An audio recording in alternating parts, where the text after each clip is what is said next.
कि आखिरी बार आपने अंग्रेजी जो है उस समय लिखा था जब आप यूपीएससी का एग्ज़ाम दे रहे थे और ये किताब अंग्रेजी में ही है और बेस्ट सेलर है। सरकार के ऑफिस में आया सचिवालय में तो सूचनार्थ, अवलोकनार्थ और आदेशार्थ संचिकाओं में लिखा करता था। बिहार में अगर चुनाव होगा, बूथ कैप्चर होगा, बूथ लूटा जाएगा, मारपीट होगी, वोट नहीं देने दिया जाएगा। लेकिन 2005 में एक एक्सपेरिमेंट होता है, आप एक्सपेरिमेंट करते हैं। इलेक्शंस ऑफ 2005 लिखा है और वो इलेक्शन निश्चित रूप से एक टर्निंग पॉइंट था बिहार के इतिहास में। Terror can be countered only by terror. तो समाज तो परेशान हो गया, उसको तो दो टेरर मीट करना। योगी जी ने कुछ अधिकारी को भेजा था उत्तर प्रदेश से कि आपसे बातें की जाए, आपसे चीज़ों को डिस्कस किया जाए कि किस तरीके से पुलिसिंग को ठीक किया जा सकता है। सरकारें आएंगी, सरकारें चली जाएंगी, लेकिन समाज तो रहेगा। दबाव बहुत रहता है पुलिस पे, खासकर बड़े अधिकारी पे। वो जो सरकारी तंत्र की आप बात कर रहे हैं, उसको आपने कैसे झेला, उसको कैसे ठीक किया गया? अनबाउंडेड हिंदी में कब पढ़ने को मिलेगा? 6 महीना कम से कम लगेगा। नमस्कार, मैं हूं सिंह आदर्श। मेरे हाथ में एक पुस्तक है, unbounded, my experiment with law, physics, policing and super 30। और जो शख्सियत आपको फ्रेम में दिख रहे होंगे वो परिचय के मोहताज नहीं है, लेकिन औपचारिकता के लिए आपको बता दूं, अभ्यानंद सर हैं, बिहार के पूर्व डीजीपी है और इस पुस्तक के लेखक भी है। सर, सबसे पहले तो स्वागत। धन्यवाद आदर्श जी। सवालों की शुरुआत इससे करते हैं कि किताब लिखने का ख्याल कब आया और ये पूरा प्रक्रिया पे अगर आप बता दें कि कैसे ये हुआ और कब लॉन्च हुआ था प्रॉपर। कोविड के दौरान मैं बिना काम का घर में बंद था, करीब 2 साल बंद रहा। उसके दौरान मुझे ऐसा लगा कि समय व्यतीत हो रहा है, कुछ कर देना चाहिए। जो सबसे आसान काम मिला लिखना, वो मैंने लिखा है। उसी 2 साल में ये किताब पूरी भी हुई और पब्लिश भी हुई। और ये अभी जो अवेलेबल है वो ऑनलाइन प्लेटफॉर्म्स पे अवेलेबल है? ये अमेज़ॉन पर अवेलेबल है, फ्लिपकार्ट पर अवेलेबल है। बुक सेलर्स के पास अभी बड़ी संख्या में नहीं आ पाई है किताब, वो पब्लिशर्स का डिसीजन होता है, तो संभवतः वही लोग डिसाइड किए होंगे। ऑफ द कैमरा सर, आपसे जब बातचीत हुई थी तो मुझे पता चला कि आखिरी बार आपने अंग्रेजी जो है उस समय लिखा था जब आप यूपीएससी का एग्ज़ाम दे रहे थे और ये किताब अंग्रेजी में ही है और बेस्ट सेलर है। वो भी 15-20 दिन के अंदर में बेस्ट सेलर बन जाता है अंग्रेजी का एक किताब, और लिखने वाले बहुत पहले अंग्रेजी लिखना छोड़ चुके थे। ये बात आपने सही कही। ये आश्चर्य की ही बात है। वर्ष 1976 में मैं यूपीएससी अपीयर हो रहा था, तो अंग्रेज़ी में एसे लिखना था और उसके अलावा तो मैं फिज़िक्स और स्टैटिस्टिक्स का को एज ए सब्जेक्ट ले करके अपीयर हुआ था, इसलिए ज़्यादा अंग्रेज़ी उसमें नहीं लिखनी थी। वही लास्ट मैंने सीरियस अंग्रेज़ी लिखी थी।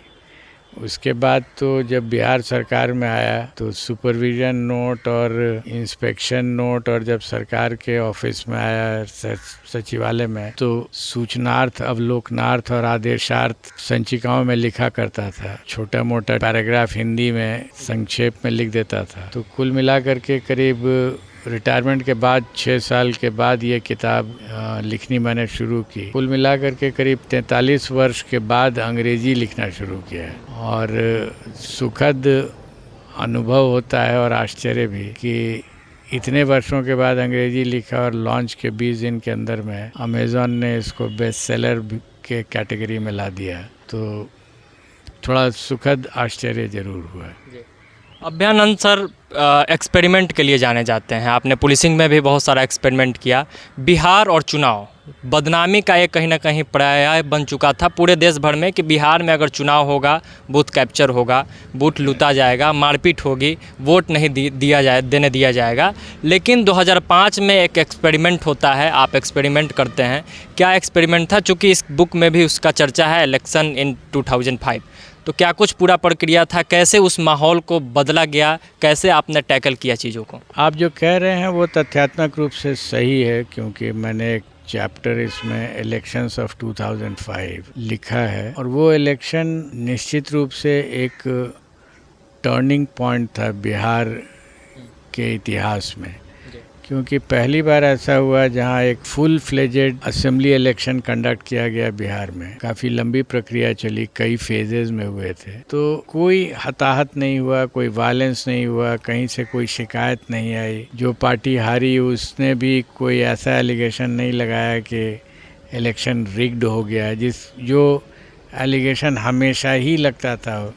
90 के दशक में तो मुझे याद नहीं है कि कोई इलेक्शन ऐसा हो जिसमें कि ये एलिगेशन लूजिंग पार्टी ने नहीं लगाया कि इलेक्शन रिग्ड हुआ है। और हमेशा डिमांड आए कि प्रेसिडेंट रूल लगाया जाए चूँकि इलेक्शन रिग्ड हो गया है। मैं उस समय भी समझता था कि प्रेसिडेंट रूल तो कोई डेमोक्रेटिक ऑप्शन है ही नहीं। डेमोक्रेसी ने इलेक्शन दिया है, सरकार जो इलेक्शन के माध्यम से बने वो सरकारें होती हैं। जब ऐसा मौका मुझे इलेक्शन कमीशन ने देन चीफ इलेक्शन कमिश्नर ने दिया जवाबदेही के रूप में कि पुलिस का अरेंजमेंट आप कीजिए, और उन्होंने मुझसे पूछा था कि बिहार में एक फेयर इलेक्शन कैसे कराया जाए, तो जो मेरी बात समझ में आई थी वो ये कि इलेक्शन तभी फेयर हो सकता है जब उसका वोटर्स लिस्ट, जो वोटर्स की सूची होती है, वो फेयर हो।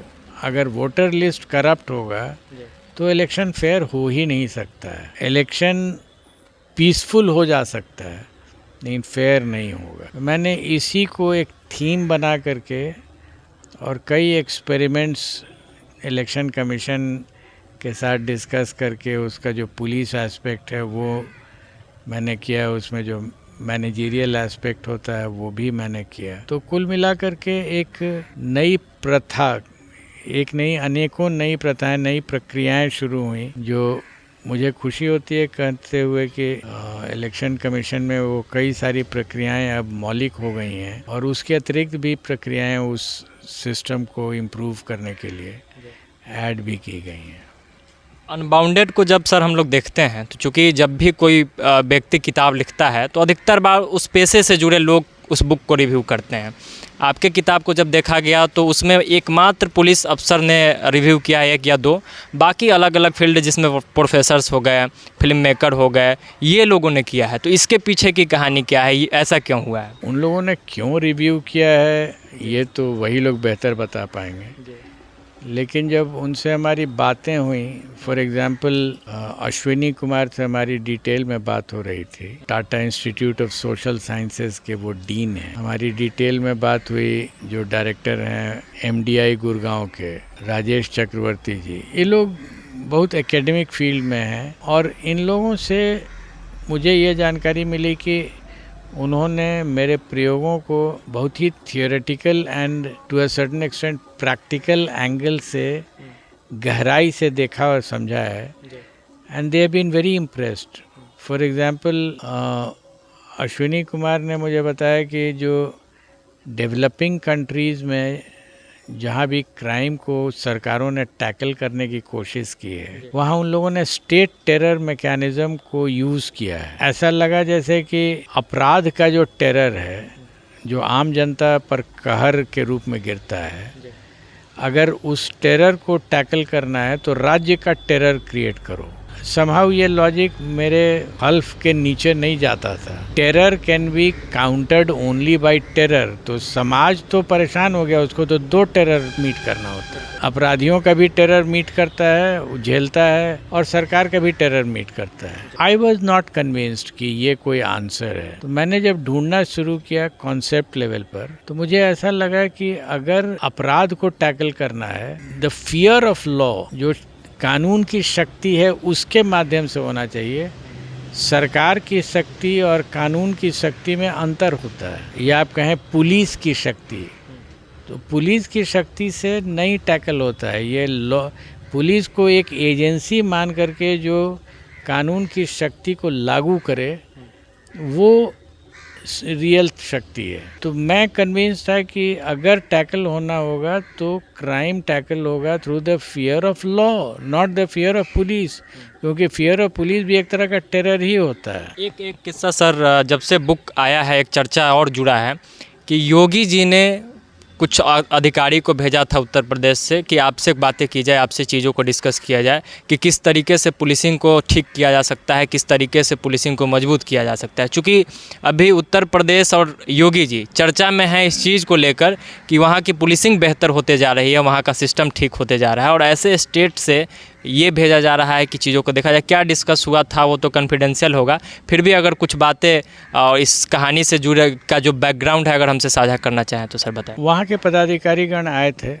2 पदाधिकारी थे और दोनों आकर के बातें उन्होंने की थी। मैंने जो मेथड हमने, जब तक मैं रिटायर कर चुका था, तो जो मेथड हमने बिहार में अडॉप्ट किया था, जो अब इतिहास हो गया है और पता नहीं कितना डॉक्यूमेंटेड है, क्योंकि मेरा ऑर्डर और डॉक्यूमेंटेशन काफ़ी वीक होता था, काम करता था, कराता था और रिज़ल्ट का कुछ पार्ट दिखता था। जो कॉन्सेप्ट होता था वो मेरे माइंड में रहता था, कॉन्सेप्ट में क्लैरिटी थी। कुल मिला करके वो लोग समझ लिए, फिर लौट करके गए और लगता है कि जो कॉन्सेप्ट मेरा था कि फियर ऑफ लॉ होगा, फियर ऑफ पुलिस नहीं होगा, ये संभवतः जो भी अंदर में उन लोगों का निर्णय हुआ होगा, they never came back and I was never approached again. Sir, fear of state की आप बात कर रहे हैं, इसको अगर थोड़ा सा आसान भाषा में दर्शकों को समझाना चाहें तो मतलब ये किस तरीके का आतंक? Fear of any agency, state भी एक एजेंसी है, वो कहर के ही रूप में आता है और किसी भी सिविलाइज सोसाइटी में कहर आंसर ही नहीं है किसी चीज़ का। लॉ सिविलाइजेशन का एक एपिटोम होता है, हाइट होता है वो, और अगर लॉ के माध्यम से हम सोसाइटी को क्राइम फ्री कराना चाहेंगे तो वो लॉन्ग टर्म इम्पैक्ट होता है, क्योंकि ये सोसाइटी एक पर्टिकुलर गवर्नमेंट के ही साथ नहीं चली जाएगी। सरकारें आएंगी, सरकारें चली जाएंगी, लेकिन समाज तो रहेगा। उस समाज में जितनी बार आप कहर ढाएंगे, वो चाहे अपराधियों का कहर हो या सरकारों का कहर हो, तो वो तोड़ फोड़ क्रिएट करेगा, और तोड़ फोड़ जब भी क्रिएट होता है तो प्रॉब्लम्स आते हैं। कहीं ना कहीं sir fake encounter, bulldozer culture, इन चीज़ों की तो नहीं बात हो रही? एनी पार्ट, मतलब कोई भी तरीके से आप अगर तोड़ फोड़ क्रिएट करेंगे, जो भी हो वो प्रक्रिया के तहत हो, प्रक्रिया को आप तेज बना दीजिए। जैसे हमने स्पीडी ट्रायल की बात की थी, तो प्रक्रिया नहीं ख़त्म हुई थी, प्रक्रिया को तेज बनाया गया था। लेकिन अगर हम कहते हैं कि नहीं, हम आज एक दिन में डिसाइड कर देंगे और बिना प्रक्रिया के करेंगे, तो ये तोड़ फोड़ हो जाता है। एक टर्म बहुत आता है सर, साक्ष्य का अभाव, लेकिन आपने जो एक्सपेरिमेंट किया, आपने जो काम किया, उसमें ये शब्द कहीं ना कहीं आपने ख़त्म कर दिया। बाकी लोग कैसे ख़त्म करें? मैं आपको एक बात बताऊं, तकनीक और विज्ञान इतना अधिक आगे बढ़ गया है कि जो ट्रेडिशनल साक्ष्य है क्रिमिनल लॉ में, जिसको हम लोग बयान बोलते हैं, फलाने ने बयान दिया, हम लोग भी जब नौकरी में आए थे तो यही करते थे कि इनका बयान लिया, उन्होंने मुझे बताया कि मैंने उनको देखा लाठी चलाते हुए। झूठ बोल रहे हैं, सच बोल रहे हैं, क्या पता चलता है? अब जब हम सीनियर हुए और विज्ञान को हमने देखा कि बढ़ रहा है, तो हमने फॉरेंसिक का बहुत उपयोग किया और बहुत महीने से उपयोग किया। रिज़ल्ट ये आया कि कई केसेस में विक्टिम डिनाई कर दिया कि हमारे साथ रेप नहीं हुआ है, और तब भी आजीवन कारावास या 10 इयर्स आ रहा ही हुआ, और कई केसेस हुए ऐसे। तो आप सोच लीजिए कि जब विक्टिम ही डिनाई कर रहा है और उसके बावजूद भी सज़ा हो रही है, तो आप सोच सकते हैं कि साक्ष्य का किस लेवल पर अभाव होता है और कहाँ से ख़त्म हो जाता है। एक्सपेरिमेंट तो आपने शिक्षा में भी किया, किताब में भी जिक्र है, एक्सपेरिमेंट विथ सुपर 30। क्या था ये एक्सपेरिमेंट? दुनिया क्या सोचती है एक अलग मामला है, अभ्यानंद सर क्या सोचते हैं कि सफल रहा एक्सपेरिमेंट? छोटे पैमाने पर ये, छोटे छोटे जगहों पर ये प्रयोग किया जा रहा है, और मैं नहीं चाहता हूँ कि ये प्रयोग इंटीग्रेटेड हो जाए। ये आसाम में कई जगहों पर चल रहा है, 7-8 जगहों पर है। कुल मिलाकर के ये सुपर 30 जो हमारे साथ चल रहा है वो मोर देन 30 प्लेसेस पर है। अभी हाल में जो लास्ट स्टार्ट हुआ वो सूरत गुजरात में हुआ और चल रहा है वहाँ, और मैं कभी नहीं चाहता हूँ कि सब एक दूसरे के साथ इंटीग्रेट हो जाएं, क्योंकि जहाँ इंटीग्रेट होंगे तो एक बहुत बड़ी व्यवस्था बनने लगेगी, और मुझे बहुत बड़ी चीज़ों से बहुत डर लगता है। क्योंकि सरकार को मैंने देखा है बहुत बड़ा हो जाता है, सरकारें बड़ी हो जाती हैं। तो when things become very big they become bureaucratic. Bureaucracy का अर्थ ही होता है वो बड़ा होता है। तो ब्यूरोक्रेसीज डिलीवर करने में बहुत मुश्किल है उनका, क्योंकि वो मेंटेन ही करने में रहते हैं, डिलीवर कम कर पाते हैं। ये मैंने देखा पूरी नौकरी भर में, जैसे जैसे व्यवस्था बड़ी होती है तो डिलीवरी एस्पेक्ट उसका पुअर होता जाता है, वो मेंटेनेंस एस्पेक्ट उसमें ज़्यादा आ जाता है। तो सुपर 30 का भी वही है, छोटे छोटे पॉकेट्स में इसने रिजल्ट्स दिए, और जो क्वेश्चन का आंसर मिला मुझे वो था, क्या समाज अपनी समस्याओं का निदान स्वयं नहीं ढूंढ सकता है? और मुझे आंसर मिला 21 साल में, हाँ ढूंढ सकता है, प्रोवाइडेड कि छोटे छोटे पॉकेट्स में प्रयोग करते रहें, क्योंकि हर एरिया स्पेसिफिक होता है, उसमें अपनी समस्याएं होती हैं, उसके अपने स्ट्रेंथ्स होते हैं, लेकिन अगर सबको एकत्रित कर दीजिएगा तो बहुत बड़ी व्यवस्था बन जाएगी, जिसको राज्य बोलते हैं, और वो फिर डिलीवरी एस्पेक्ट उसका पुअर हो जाता है। एक एक्सपेरिमेंट सुपर 30 में भी हुआ, चूँकि उसके बाद मगर 30 आया, रहमानी 30 आया, और इस तरीके से कई चीज़ें चल रही है। तो इसके पीछे का क्या कंसेप्ट है कि अलग अलग नाम से चीज़ों को चलाना? इंडिपेंडेंट है सब लोग। जैसे मगध के एरिया के लोगों ने कहा हम लोग इसको मगध सुपर 30 बोलेंगे, हम कहा आप इसको जो मन में आए बोलिए, कंटेंट पार्ट इम्पॉर्टेंट है। पढ़ करके वहाँ के बच्चे निकल जाएं अगर, और वो बच्चे कृतज्ञ हों समाज के प्रति, तो उनमें एक जीवन तक पूरे ज़िंदगी भर उनके एक फीलिंग रहेगी कि मैं आज जो हूँ समाज के कारण हूँ। आज बच्चों में फीलिंग नहीं है कि समाज ने उनको कुछ दिया है, और अगर सरकार कुछ दे देती है तो लगता है कि सरकार को तो हमने वोट दिया था इसलिए सरकार ने मुझे दे दिया, तो हुआ क्या। आखिर के 2 सवाल होंगे। एक सवाल तो ये कि दबाव बहुत रहता है पुलिस पे, खासकर बड़े अधिकारी पे, वो जो सरकारी तंत्र की आप बात कर रहे हैं, उसको आपने कैसे झेला, उसको कैसे ठीक किया गया? दबाव समाज में पुलिस और राजनेताओं की बात आप शायद कर रहे हैं। राजनेता भी एक व्यक्ति है और वो भी समाज का अंग है, और पुलिस वाले भी एक व्यक्ति हैं, वो भी समाज के अंग हैं। तो दोनों के बीच में कुछ बातें हो रही हैं। एक आदमी अपने तरीके से देख रहा है, दूसरा अपने तरीके से देख रहा है।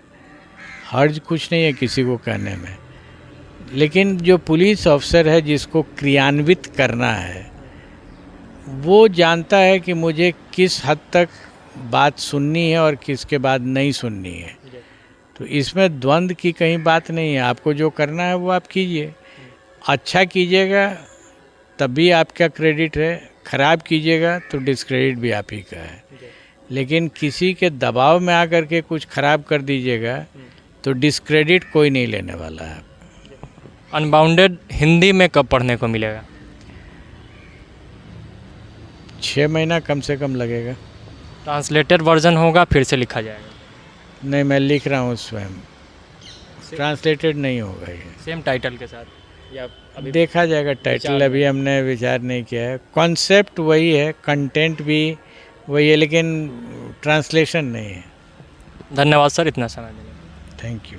तो ये अभियानंद सर थे। किताब तो वैसे बेस्ट सेलर हो चुका है, लेकिन पढ़ा जाना चाहिए, सब लोग पढ़े, चूँकि आपको पुलिसिंग समझ में आएगा कि किस तरीके से अभियानंद सर ने पुलिसिंग में एक्सपेरिमेंट किया, शिक्षा में एक्सपेरिमेंट किया, और अभयानंद सर का व्यक्तिगत जो एक्सपेरिमेंट था वो समाज के काम आया, बिहार के काम आया, और अब यूपी के लोग भी कहीं ना कहीं इस एक्सपेरिमेंट का लाभ ले रहे हैं। बिहार सरकार से हालांकि सर निवेदन नहीं करते हैं, लेकिन हम लोग ज़रूर निवेदन करेंगे कि सर का जो अनुभव रहा है, सर ने जो एक्सपेरिमेंट किया है पुलिसिंग में, लॉ में, उसका लाभ लेना चाहिए, चीज़ों को आके समझना चाहिए, तब जाके कहीं ना कहीं बिहार में क्राइम कंट्रोल हो पाएगा। नहीं तो जो स्थिति बन रही है वो भयावह है।